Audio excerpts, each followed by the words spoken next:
right. I guess we can go ahead and get started.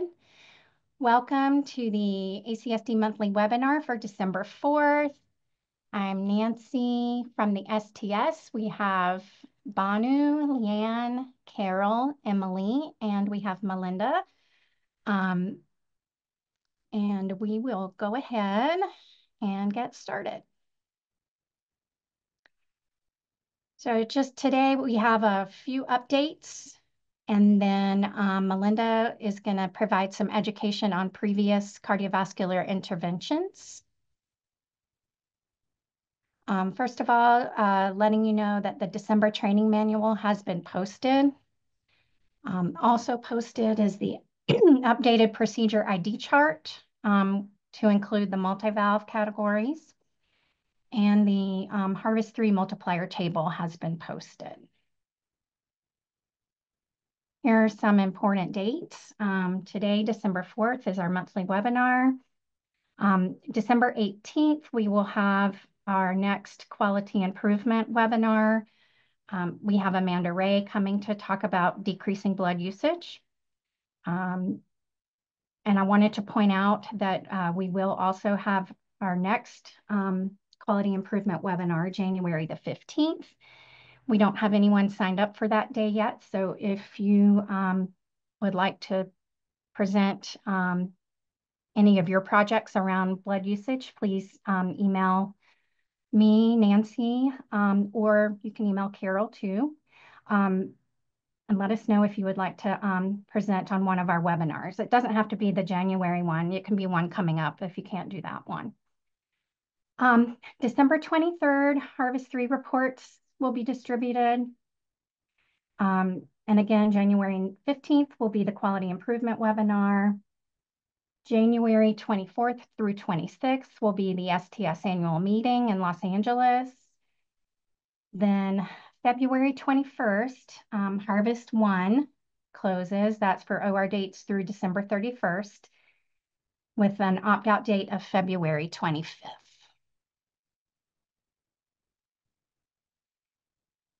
And again, Harvest 1 closes February 21st, and you can see here the other harvest dates throughout next year. I can't believe it's almost 2025 already.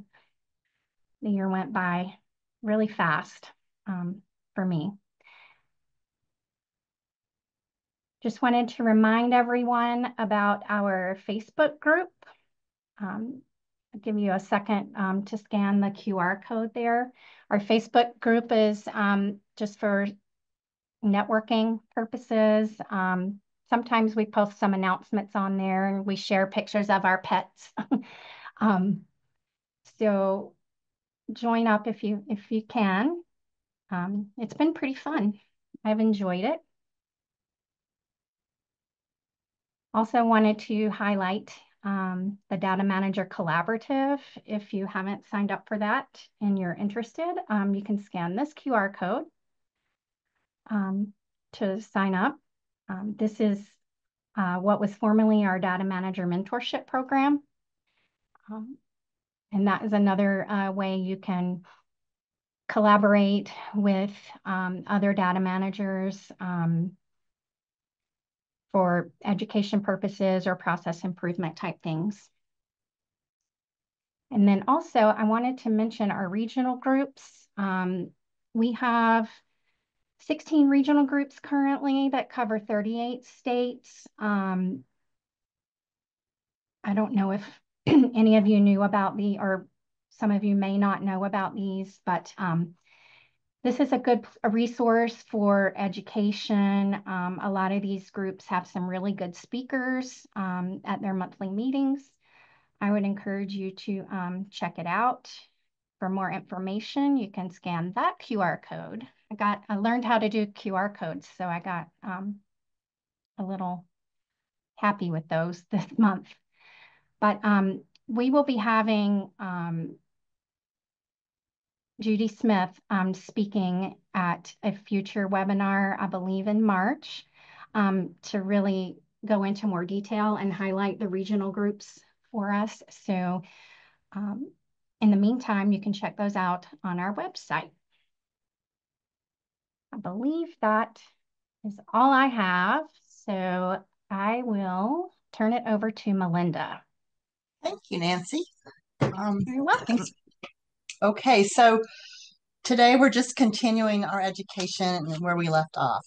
And we are on previous CV interventions. And specifically, today we're going to talk about PCIs and kind of drill down on all of the sequence numbers 775, 780, and 800.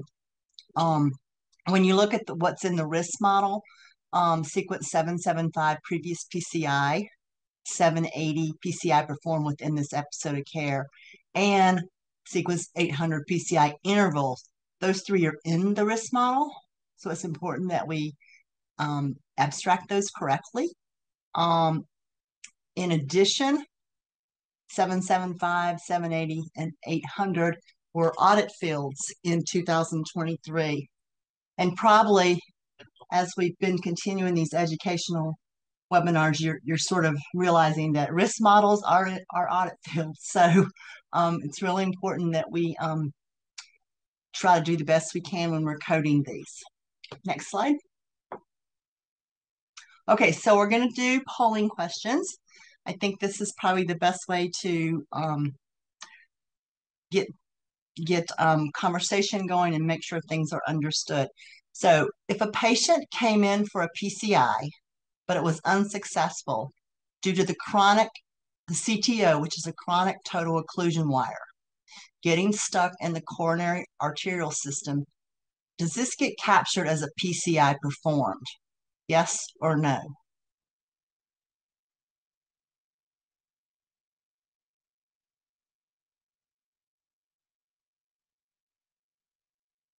Well, that's good. We've got lots of people answering. It's like it's a pretty good split, 70-30.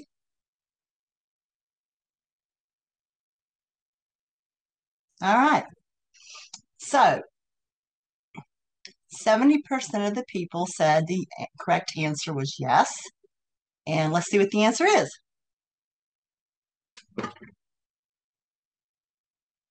Yes, it is. The answer is yes. Okay, so let's talk about why this is a prior PCI.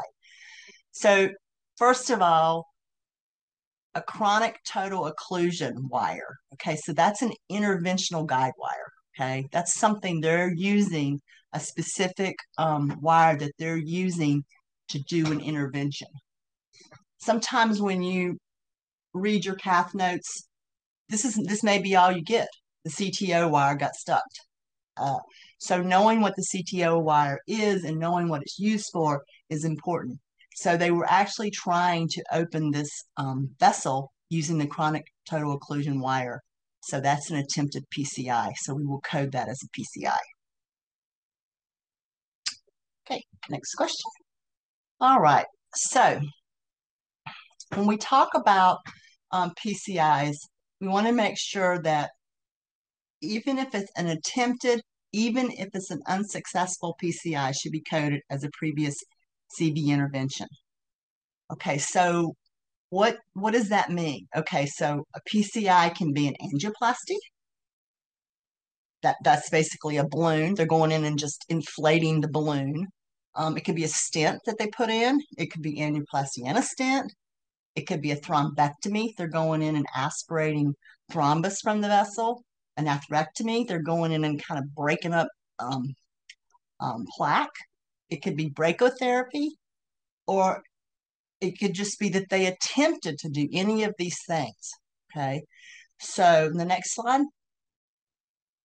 When you look at your cath log, and this is just a traditional WIT report, some people use these, some they look a little different, but when you look at this cath log, you'll be able to sort of figure out what's going on. So you can see at 9:29, they put the lidocaine in. So that's the start of your procedure. And then at 9:30, they inserted this catheter inserted by guide wire. So that's the diagnostic guide wire that's going in. Because you can see that they're doing coronary shots down here. They're looking at the coronaries. They're doing shots. Next slide. Wait, can we stop for 1 second? Hmm. The 9:30. Oh, go back 1 second. Sorry. Nope. Other way. Whoops. Where did we get to? The next slide. One Sorry, Nancy. moment. When you were One talking moment. about them entering the guide wire, Melinda, Mhm. the diagnostic guide wire, do you want to walk through what each of those are in that time log till you get up to the guide wire? Sure. Okay. Because when I started abstracting for both this one and the Cath PCI registry, that's how I learned the best about what's on those Cath reports, kind of reading them and picturing what's going through what the patient experiences for that. Okay. I just can't see the slides. I can't either yet, but Nancy's getting it. I got it. Can you Okay. see them So all? now we can see them. Yes. Thank you, Nancy. So again, 929, they put the lidocaine in. So that's your start of your cath, right? So then they are going through here, they're doing a percutaneous puncture to the right femoral artery. So they're inserting the sheath into the right femoral artery. So once they get the sheath in, then they're going to insert their catheter by the guide wire. So this is your first guide wire insertion, okay? It's after you've got your sheath in, it's going through the sheath, and they're going in, and you can see that it says coronaries here. So they're taking shots of the coronaries. So they're looking at the left coronary system, and they're taking lots of views there. And then they remove that, and then they insert another guide wire in. But now they're looking at the right coronary system, and they're taking lots of shots there too. Next slide, you can see there's another guide wire inserted. And it looks like on this particular one, I don't see where they shot the circ on this view here, but I do see what they're doing. They're doing a left ventricle. So right here, they're doing your LV gram. Okay. So then, oops, Go prior back. slide. So then you see a little thing that says interventional right here. Okay. So this cath log is actually telling you, hey, we're done with that diagnostic procedure and we're starting the interventional procedure now. Okay. Sheath exchange by guide wire. So they're given heparin pre-PCI. So getting ready to do an intervention now. They're exchanging the guide wire. They're inserting the interventional guide wire down here. This is the start of your PCI. Once you insert that interventional guide wire, you have started a PCI. Okay. So that is important to know how to read your cath lab so that you actually can tell, did they do an intervention on this patient? And remember, once they pass that interventional guide wire or attempt to pass that interventional guide wire, they've started a PCI. Okay. All right. Question number 2. Successful IVUS of the left main coronary artery, confirming a concentric soft plaque with 80% focal stenosis. Is this coded as a prior PCI? Yes or no? So they did an IVUS of the left main. What's an IVUS, Melinda? We're going to talk about that after they answer this question. Oh, it's a tricky question because we don't know what an IVUS means, maybe. All right, I got you. We're seeing how many people know what an IVUS is. It's a You're prequel. like, what did you write the nursing boards for Illinois?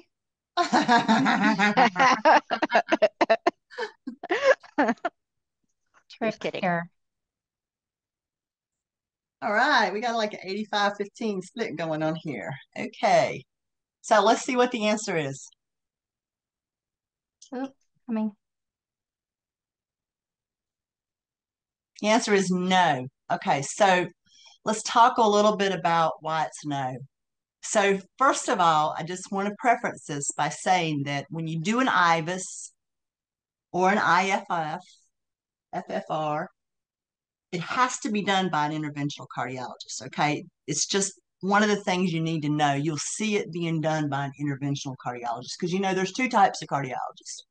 There's just your regular cardiologist, And some of them are, well, there might be three types. Some of them just do medical cardiology. That's all they do. They don't even do CAS. And then you have your cardiologists who do CAS, but they may only just do diagnostic CAS. And then you have your cardiologists who do diagnostic and interventional CAS. So when a patient has to have an IVUS, generally what's happened is that they went in, they shot the coronaries, and something looked a little suspicious. Like, oh, it's kind of borderline. I want to see if I can figure out if this really is a significant stenosis.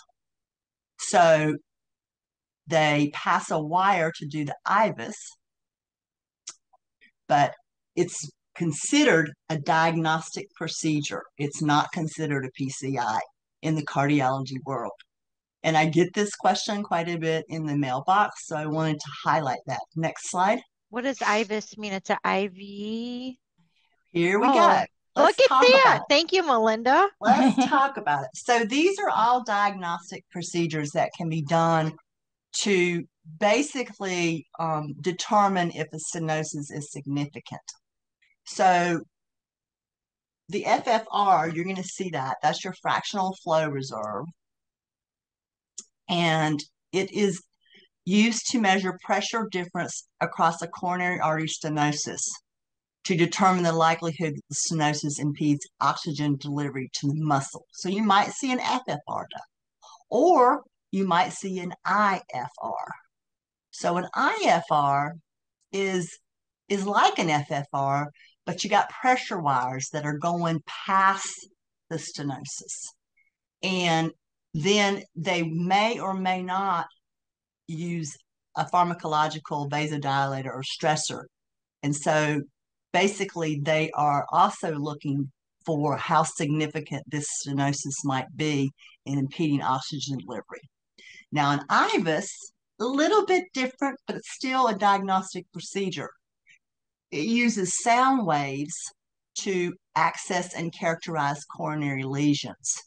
So quite often you might see these done if they're like, for example, if there's a borderline LAD stenosis and, the cardiologist is like, well, it looks like 60, but, there's some dampening when I cross this lesion, there's dampening when I'm doing this. I think I'm going to just do an IVUS on it just to see the significance of the stenosis. So I wanted you to understand that although these procedures appear that they might be PCIs, they're not. They're diagnostic procedures.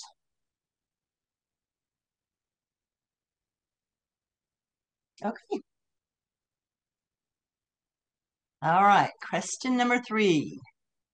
If a rotational atherectomy of the RCA was performed, is this considered an other previous cardiac intervention, or is this considered a prior PCI? A is prior PCI, B is an other cardiac intervention.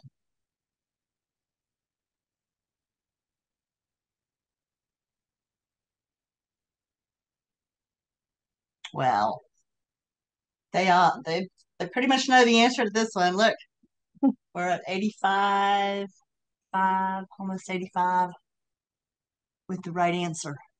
Okay. And let's see what the answer is. The answer is yes, this is a prior PCI. So next slide. Okay, so let's talk about what this is. So I kind of, in the cath world, this is kind of called like a roto-rooter. Can think of it that way. It's a device that actually goes in and kind of roto-roots complex calcified coronary lesions. So it works on the principle of differential cutting. And so it can get through some really hard, inelastic calcified plaque. And that's basically what it looks like here on the slide. And it's funny that, they call it rotational atherectomy or rotablator. Sometimes you'll see the word rotablator. So I always think of roto-rooter. And then I remember, yep, that's what they're doing. They're just cutting through the gunk. Okay, next slide. Question number 4. Patient had a stent placed to his mid-RCA in 2014. He was admitted with a STEMI and was taken emergently to the cath lab where a balloon angioplasty was performed on his occluded proximal LAD. A stent could not be passed. The proximal LAD 100% stenosis was reduced to 80%. He was stable without chest pain after the PCI. The RCA stent was patent. The left main had no disease and the circ was 20%. The next day, he had a lima to the LAD. So, how do you code previous PCI indication for surgery? A, PCI complication. B, PCI failure without clinical deterioration. C, PCI failure with clinical deterioration. Or D, PCI for STEMI multivessel disease.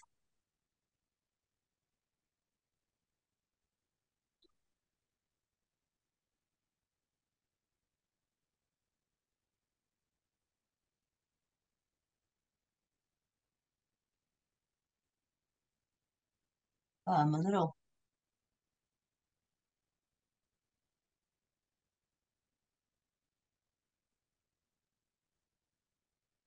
This is kind of an interesting split. Yeah, this is another interesting one, Melinda.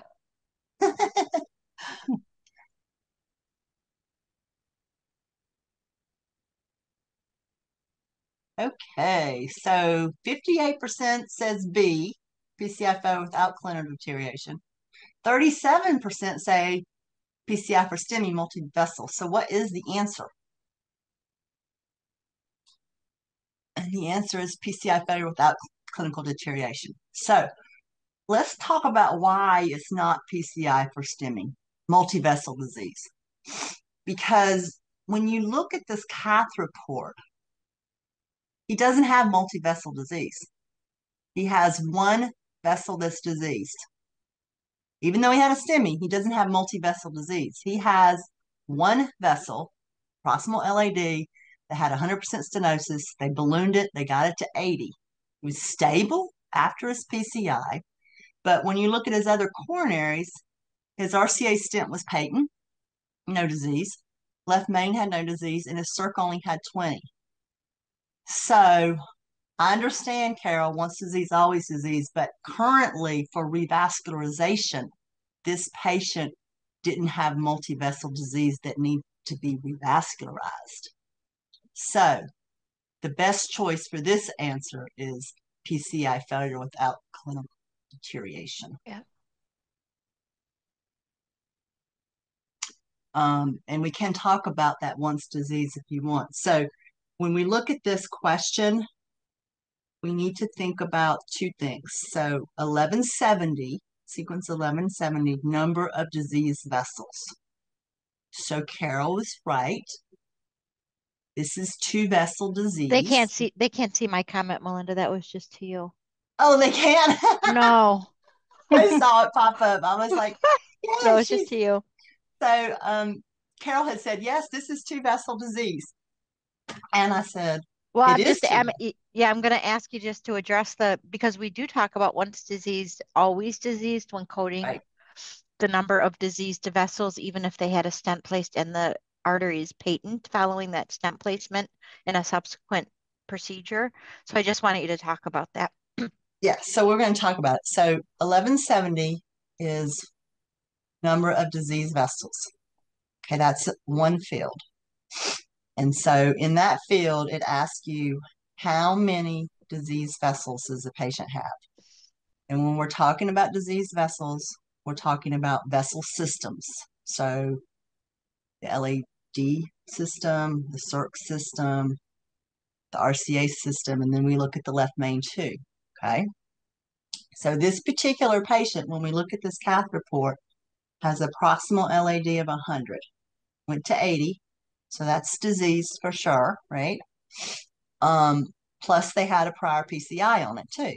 And then he had an RCA stent, even though the stent was patent, once disease, always disease. So when you code sequence 1170 for this patient, you would say two vessel disease. But when you get down to the section where you're doing the coronary grid and the vessels that need to the actual stenosis in the vessels, you would fill out that the proximal LAD has 80 because that's what it was reduced to. Your RCA has none. Your left main's got no disease, and your circ's only got 20. So the reason that this choice, the indication for surgery, was PCI failure without clinical deterioration instead of STEMI for multivessel disease is because the only vessel that needed to be revascularized currently was the LAD. The patient did not have other vessels that needed revascularization currently. Hope that makes sense. Yes, that made sense. You explained that very well. Okay. Sorry, Carol. I thought that was just popping up in the chat box. No, I was just posting in there because I figured somebody was going to ask it. Because good point. Good point. Just sorry, didn't mean to cause any confusion. No, that's okay. I was just like thinking, oh, she wants me to address that. Okay, so question number 5. Patient had a stent placed to his mid. Okay, so this is basically the same patient, guys. Okay. So he had a stent placed to his mid RCA 2014. He comes in with the STEMI. He goes to the cath lab. They do a balloon on his occluded proximal LAD and they reduce it to 80%. He has a cabbage. So how do you code PCI stent sequence 790 in this patient? Yes or no?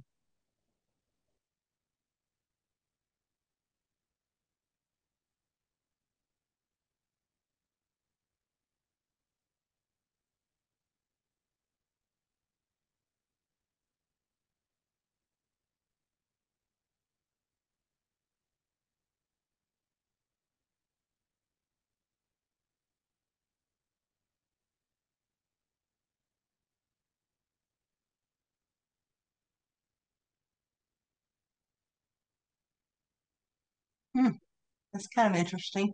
Mm-hmm. About a 70-30 split. I guess we could stop. And the correct answer is yes. Okay, so let's talk about PCI stent sequence 790. Okay, so the important thing here is to indicate if an intracoronary stent was used during any, that's the key word, of the previous PCIs that this patient may have had, okay? So he had a stent in his mid-RCA in 2014. So we want to code that. So the key here was, did the patient ever have a stent put in, basically, anytime he had a PCI before? Okay, that's the key there. Now we'll go to question number 6. Okay, patient had a stent placed to his LAD in 2020. At 8 o'clock, he was admitted with the STEMI with 100% in-stent restenosis of his LAD. The interventional guide wire could not pass the lesion. At 9:30, they took him immediately to the OR for emergent surgery.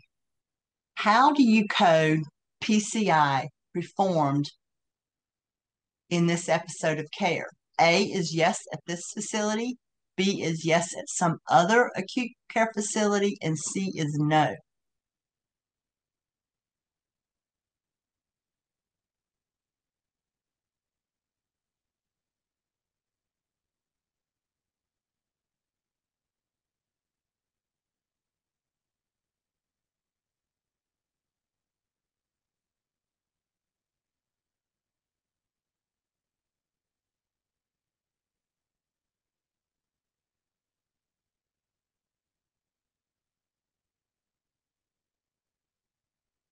Okay, Ready to end it? I think so. It's like 77% of the people chose yes at this facility, and the answer is yes at this facility. Okay, so let's talk about why this was a PCI. Okay, so he came in, he went to the cath lab, and here's your key. The interventional guide wire could not pass the lesion. So they were attempting to do an intervention. And remember what I said earlier. It doesn't matter if that guide wire passes that lesion or not. If they've inserted it with the intent to pass that lesion, it's a PCI.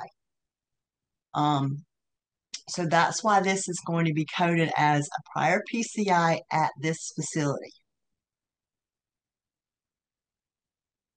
Next question. Okay.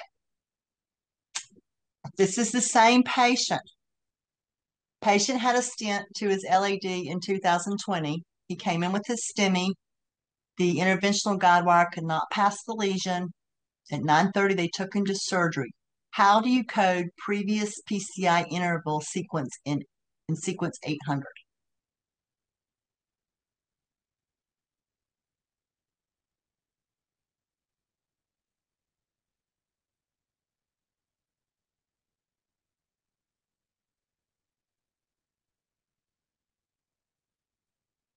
I think I told him the answer to this one the last time.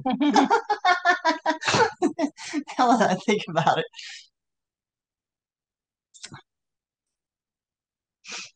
All right. Okay, 91% of the people got the answer right, less than 6 hours.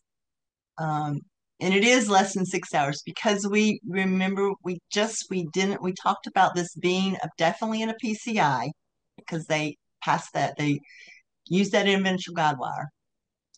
So, and when you look at this sequence number, it's to indicate the interval of time between the most recent PCI and the current surgical procedure. So it's the most recent PCI. Because this patient, when you look at his history, he's had 2 PCIs. He had a stent in 2020.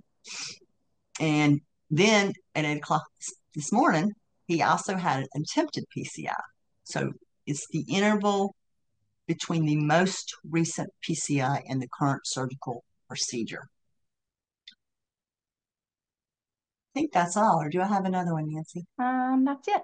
That's it. So we can entertain questions if there's any questions. A couple. First question is from Jean about the beta blocker project.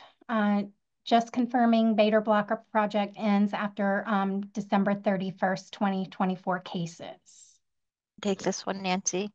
Okay. Right now, it looks like we're likely going to extend it. We only have the data through June 30th, so they can't make an assessment as to if we have enough cases or not for thorough analysis. So for right now, they're going to extend it until we get all of the cases from 2024, and just so we don't have to stop and restart it again in case we don't have enough data. But it does look like we should have a good bit of data and it'll be close.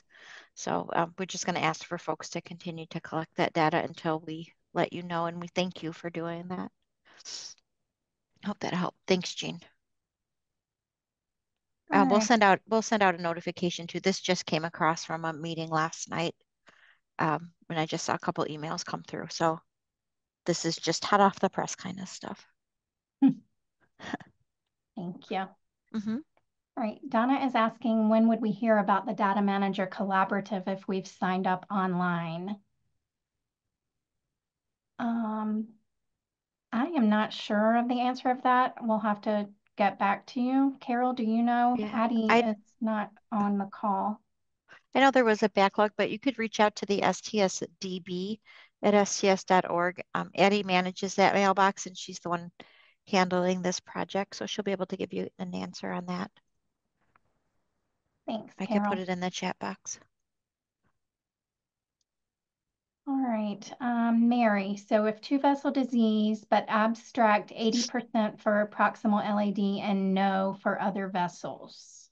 Hey, Nancy, could you go back? I think that's like question number 2, or maybe we could Yeah. pull that up. Yep. I'm not sure if it's 2 or not, but I'll be able to figure it out. Yeah, it's 1170 is what she's talking about.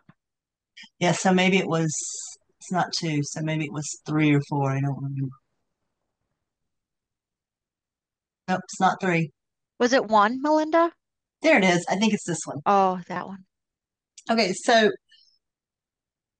two vessel disease, but abstract 80% for the no other vessels. Okay, so yes, so for 1170, it's the number of disease vessels. We would say 2 because this patient has an LAD that's 80% and has had a prior stent, which is patent to the RCA. So once disease, always disease. So that RCA that had a stent in it would be counted as a disease vessel. However, when you get down to the section where you code the stenosis, that grid, the only vessel that has any stenosis 50% or greater currently is the proximal LAD. I hope that answers your question, Mary. Thanks, Melinda. All right, Annette is asking about reports. Harvest 3 reports will be available December 23rd. And then Melinda, I think this one's for you. So for purposes of prior cardiac interventions, does placement of an IVC filter count? Well, interestingly, I have been getting this question a lot in the mailbox lately. And historically, we have never counted this as a prior CV intervention. That might be something that we need to revisit, but historically, the answer is no, we do not capture that. Thanks. All right, from Val. Emily, this one I think is for you. We were audited in June, but haven't heard anything. When should we expect to hear? We're starting to receive final reports for the adult cardiac audit now. So I would say anywhere between now and February, I'm guessing, is going to be the end of this audit period. We've received about 10 so far, and we have plenty more to go. But if you haven't heard from them regarding your interim report, which you'll hear from HMS first before us, you can reach out to their team and I'll put their email in, or yeah, I'll put their email in the chat so you have that. And you can reach out and see where you are in the order. And then final reports come from STS, and we send those to the primary data contact file and the surgeon representative. Yep, Right. that's it. Thanks, Emily. All right, Loretta is asking, does a pre-op balloon pump placed during the same admission as the index procedure count as a previous cardiac intervention, or is it only coded as mechanical support? No, we don't code that intra-aortic balloon pump as a previous cardiac intervention. There's quite a bit of verbiage in the training manual about things we don't capture, and that happens to be one of them. Now, if that balloon pump, Loretta, is placed in the patient and is in the patient when the patient enters the OR for the index procedure, then you would capture that intra-aortic balloon pump placement in the mechanical support section as pre-op. Right. The important thing here to remember is if the patient has a balloon pump put in pre-op, in order to code it in the mechanical support section, the patient has to enter the OR with that balloon pump in. If the balloon pump is put in pre-op, taken out pre-op, and the patient enters the OR without a balloon pump, there's no place to capture it. I hope that answers your question. Yeah. Thanks, Melinda. Melinda, Mary says, thanks for clarifying. The word currently helped. How should we code the RCA stent then? How should we code? Julia, you would the only place that you would capture that, well, prior RCA stent, no, not to say the only place, you would capture it as number of disease vessels, because, right, it counts as one disease vessel, because always diseased, once diseased. And the other place that you would capture this stent placement is in sequence, is that 790 that says prior stent? Yes or no? Yes, this patient had a prior stent before in his lifetime during a PCI.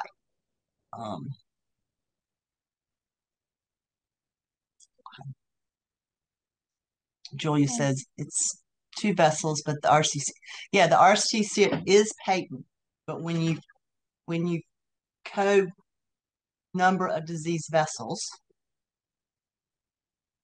once disease, always disease. So at some point in this patient's life, that RCA was diseased because they put a stent in it.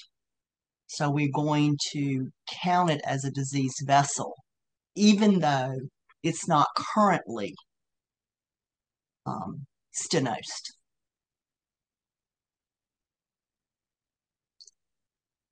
I hope that answers your question, Julia. Thanks, Melinda. Carol, can you, Carrie got interrupted and didn't hear the answer about the beta blocker project.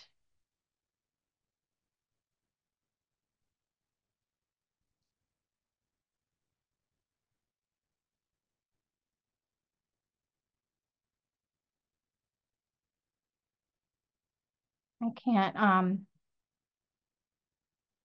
Carol must have stayed. Did you? I need to come off of mute, Nancy. I'm Yeah. sorry about that. I was just gonna say, and I'm glad I was on mute because I sounded silly when I was answering the question on mute. So the beta blocker project looks like it will be extended for at least a few months. We have data right now through June 30th in the warehouse. We don't have the or at STS Analytics. We're waiting for the Harvest 4 data, and the Harvest 4 data from which just closed on November 22nd is through September 30th. So that'll give us another 3 months of data to see if we are able, I think it's called a power analysis or something like that, to make sure we have enough data to do additional analyses, strong enough data to do additional analyses on what they're most interested in, and the surgeons are most interested in answering about beta blocker administration. So I think we'll probably extend this project for at least a few months until we get the data through the end of the year.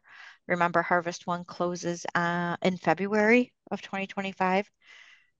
We'll get that data over for IQVIA in March. So we'll probably have a pretty good idea in March or April if we need to extend further than the June 30th, 2025 extension. So I just want to say thank you for submitting the data, continuing to collect it, and we'll see how we're doing. It's just the lag of getting the data from the sites into the warehouse over to STS.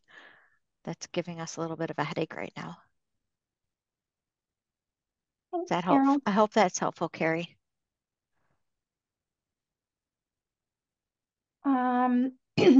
Any talk of capturing life vest after surgery? I have not heard anything about this. Melinda or Carol? No, not me either. Yeah. It came up once before during a previous upgrade, but it was never added in after discussion. Jackie, we have a new surgeon that hasn't been exposed to the database, I'm going to go over the highlights with him, but is there a resource specifically for surgeons? I think the website's a good place for the surgeons just to review some content. We don't have a pamphlet built out for what is the database and things you need to know as a surgeon. I think that may be something we should consider doing. But if you go to the website under the STS National Database, kind of gives a good overview of what the database is about, and then introduce him to the research. There's two tabs that are going to be helpful to the surgeons. One's the resources tab, and the other is research and data. Do you want me to share my screen, Nancy? Sure. Sure.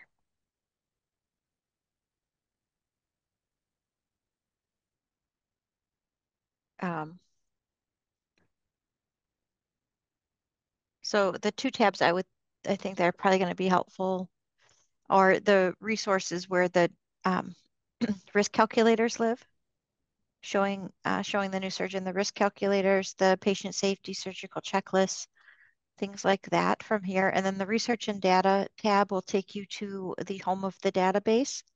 And it kind of just gives a high level overview about what the database is. You might even be able to go through this and just put it in a bullet point presentation, and talk about what we're collecting. I think the other important thing, Jackie, is that some surgeons have really specific questions, and I've helped quite a few data managers to provide those resources to work with their surgeons. Whether it be the process outcome, document, or the training manual sometimes, or even what's involved in the risk model or things like that. So I think it's important to identify what the surgeon, what they're really looking for, so that perhaps we could help you get the resources that could help him or her. I was going to say it also might be helpful just to show your surgeon the data collection form. A lot of times they just want to know what we're collecting. So that might be helpful as well.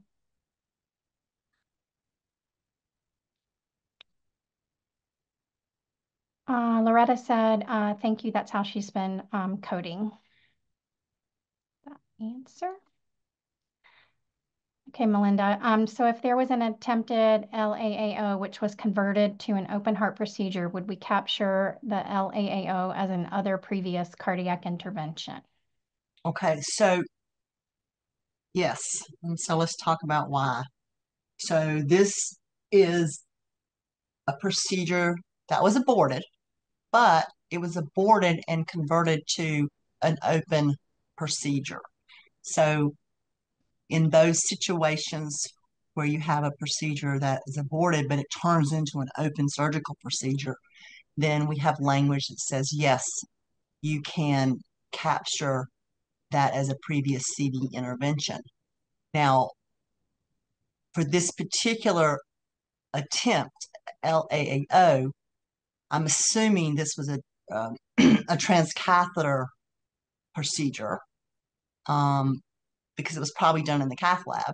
And so instead of capturing other previous cardiac intervention, I would probably choose atrial appendage obliteration left transcatheter, if that was the case, Tricia.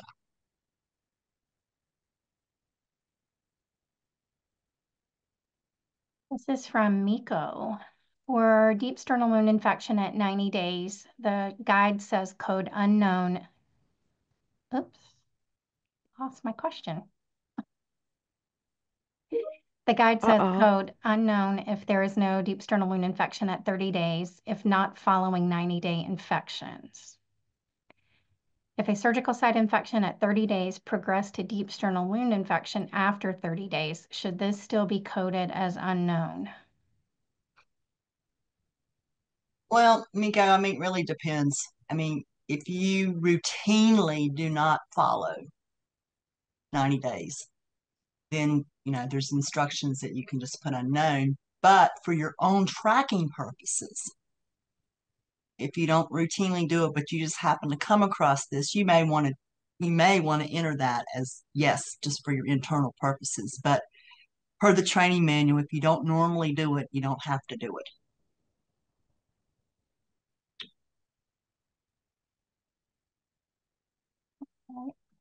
Julia is saying that in her vendor platform, the grade of she's asked the grade of stenosis and the location, stent, graft, or natural vessel. Right. Yeah. In the grid, they ask where the stenosis is. Julia, I don't really understand what you're asking. Do you want to unmute yourself and clarify, or would you like to send a question in to me? Yeah, maybe question in with some screenshots so you know what you know what each other is talking about. All right. Barbara, when documenting the cath results and there is greater than 50% in a certain artery, but they choose not to bypass, are we answering the current revascularization known? Okay, so when we're talking about this coronary grid, I don't know if y'all have that pulled up. I mean, I If I have it can on get it. Let's talk about that a little bit. Hold on a second.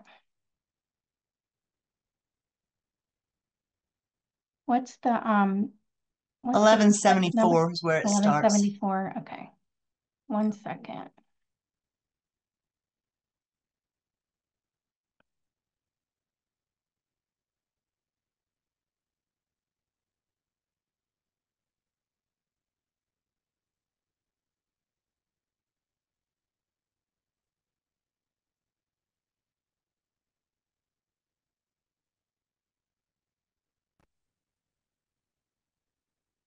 Okay, can you make that just a hair bigger, Nancy, for my old eyes? Yeah. Hold on. One moment. You're challenging me. Thank you. Okay. So when we look at this grid, okay, so first of all, it starts with coronary disease anatomy known. So you either know it or you don't, right? Then it asks you the number of disease vessels. And we've already talked about this. This is once disease, always disease. So you're answering this question independently.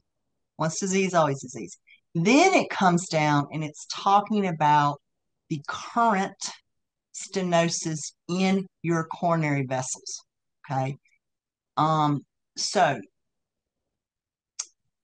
this whole section right here, 1174 through 1190, is the current stenosis in these vessels prior to surgery. So if, for example, Barbara, you have a 60% RCA, even if it was bypassed or not, we still want to know that, yes, there was a current stenosis of greater or equal to 50%. So you would say yes, and then you would put 50 to 69%. And then for the location of the stenosis, I have to assume by your question that this is native vessel because you didn't tell me that it had been stented before or anything like that. I hope that answers your question.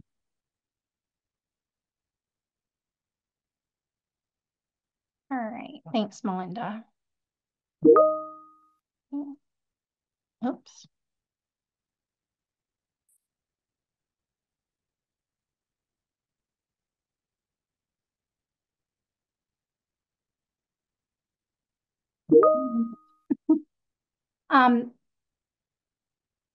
Carol, I'll let you take this next question. Any news regarding frailty? And no update at this time. We're still working on ways to collect that data without causing additional data burden. And we're still looking at different alternatives on that. Thank you.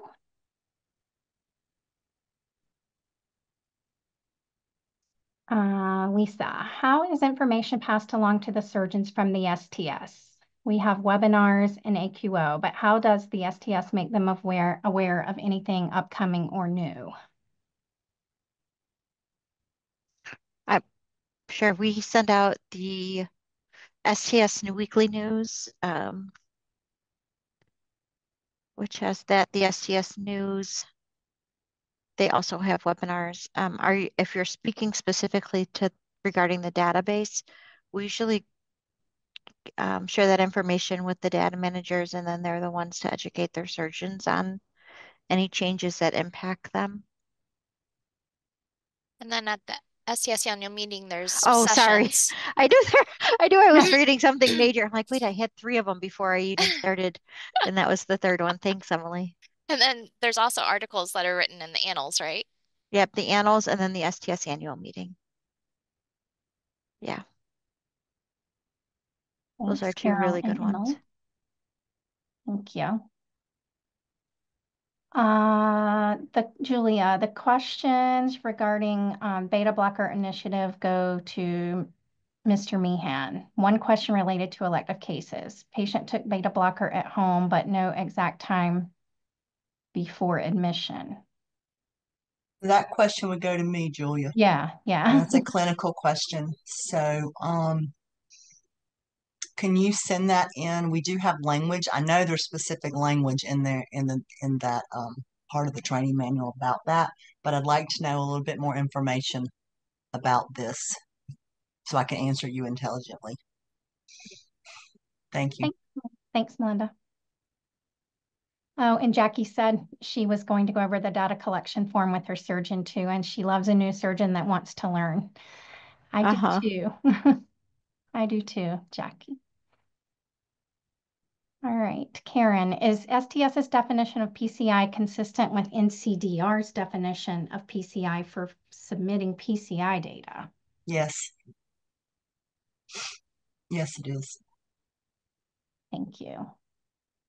Julia's sending you an FAQ, Melinda. Hi.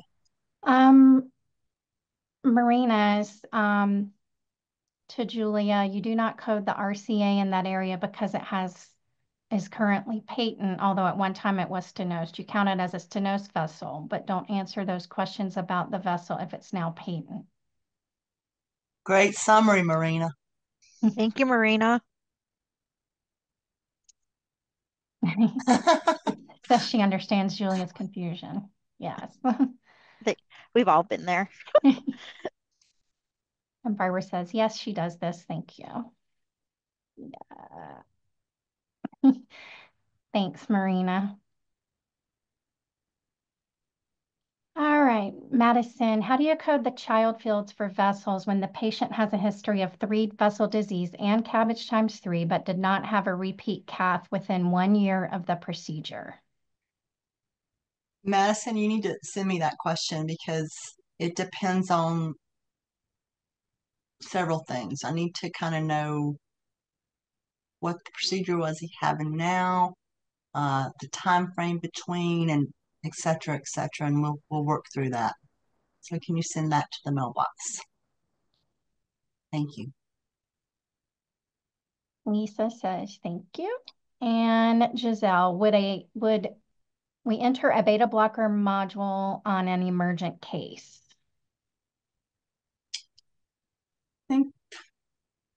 Okay, I don't want to misspeak. Yeah, let me pull it up, Melinda. I don't want to misspeak because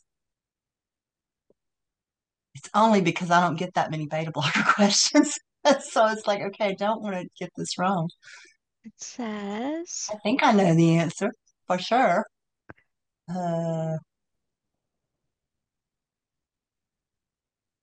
hold on. I'll sing you my dog song. Hold on, hold on. I should Hold know on, this. I wrote hold the on, thing, but hold gosh on. darn. That's the song I sing to the doggos when they're trying to go outside and I'm trying to get my jacket on. Hold on, beta blocker. It's in the regular training manual, Melinda. Yeah, I've got it pulled up. Oh, I got it. Oh, okay. There's no language about emergent patients. I think that if they're having an Just, isolated cab, then we do fill it out. yeah, first time isolated cab. That's what I thought, but I wanted to make sure. Yep. All right. Will there be an ACSD monthly webinar in January? No, Ooh, we are not having a monthly webinar in January, but we will have our blood usage QI webinar good in question because that January. falls on January 1st, doesn't it? Exactly. We're not Yes. here on January 1st. Then Melanie confirmed in all patients undergoing first-time isolated cabbage for the beta blocker. And Julia says thank you to Marina. And that is all we have. And we are 3 minutes over time, which I don't know. I feel like we haven't ended somewhat on time in a long time. So that's awesome. All right. I said, even though we're late, we're actually early. Right? Yes, we are. We Strong are. work. That was a good webinar. Good Yeah. education, Melinda and Nancy. Thank Yes. you. Thanks, Melinda. Thanks, Carol. Thanks, Yeah. everyone. Thank And you, we'll Nancy. see- Thank you. No, We thank will, you. we will see everyone on December 18th for our blood usage webinar for our QI series.